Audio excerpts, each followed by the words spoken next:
Hey, essays. So, I know a lot of people really enjoyed following me on my trip across the Caucasus last August and September. A lot of people really enjoyed that, and I enjoyed it too, you know, kind of reporting everything that I saw. For the next few days, I'm going to be in the Mexico City vicinity. And I thought, you know what? While I'm here, why not get back at it?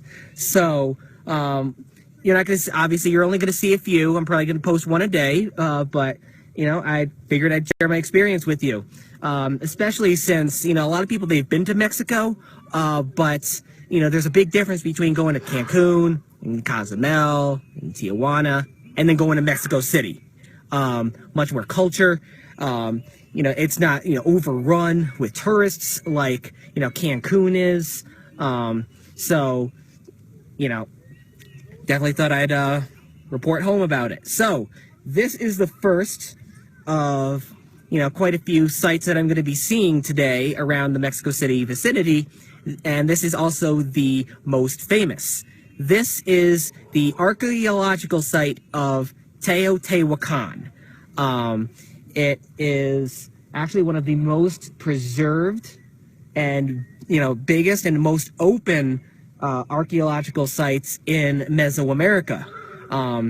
Now, a couple things I want to bust, or a couple myths I want to bust for you right off the bat, or superstitions.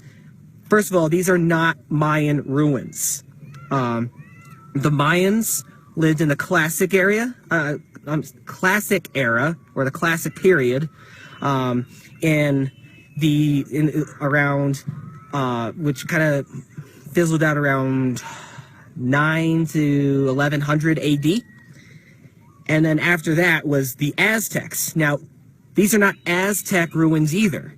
It's very easy to think of Mexico and associate it with Aztec, you know, because, you know, if you know your history, you know, you'll know that's where a lot of them built their city. Yeah, I'll be down in a second. Yeah, I'm making a video. Yeah, Eric, give me a sec. So, these are not Mayan. These are not Aztec either. These are Teotihuacano ruins. The Teotihuacano people were a much different civilization than the Aztec or than the Mayans. Now, they're also the oldest, and they're the most difficult ones to learn about because they started building this city around 500 BC, or 2,500 years ago, and they left very, very little behind in terms of, you know, written records or, you know, artifacts that could be studied.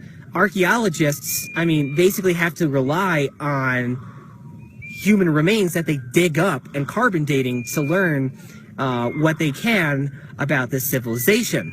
Now, a lot of people who, you know, are kind of thrown off. Like I said, this throws off even the most knowledgeable of archaeologists. A lot of people will try to tell you that the Mayans just vanished off the face of the earth. That's not true. The Mayans are still around. In fact, you know, anybody who's Guatemalan or Honduran, chances are they are actually of Mayan descent.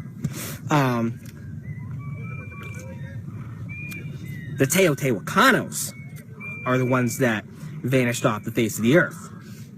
So, now what archaeologists have discovered is that people came to this city once it was built from all over Mesoamerica.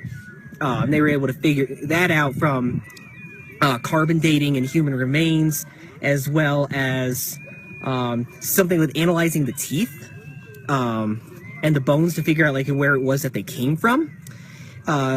They figured out that they came from all over Mesoamerica to this, you know, sacred city, just like a lot of people came over to Ellis Island in the 1800s, you know, to seek more opportunities.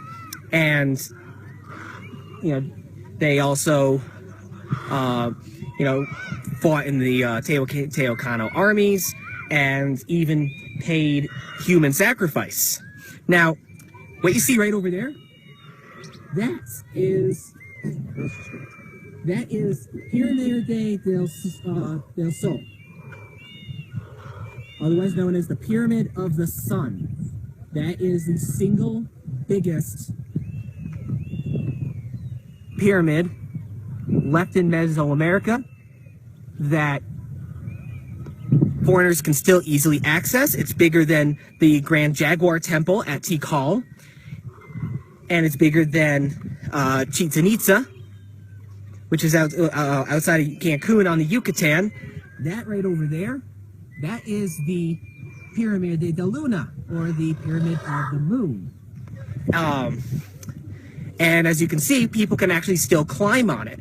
So, you know, unlike, you know, the Grand Jaguar Temple, as much as I loved looking at it, it is still roped off and you can't really climb it. So if you're like me, who likes to climb on everything, this is a good place to come visit.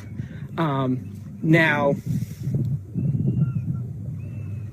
what a lot of people believe is that the people, like I said, you know, the people in Teotihuacan kind of vanished, and then later civilizations such as the Aztecs and the Spaniards during the Spanish Inquisition discovered this site, and they considered it to be a holy site and a sacred site. They're the ones who actually named it Teotihuacan, not the local people. So we have no idea what their dialect was or what kind of languages they spoke or anything along those lines.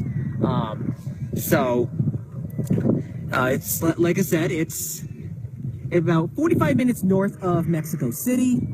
It's very open and very well preserved, and it's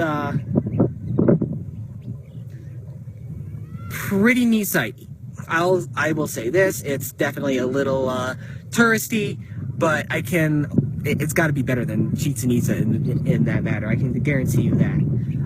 So, as I always said during my earlier posts, thank you for watching.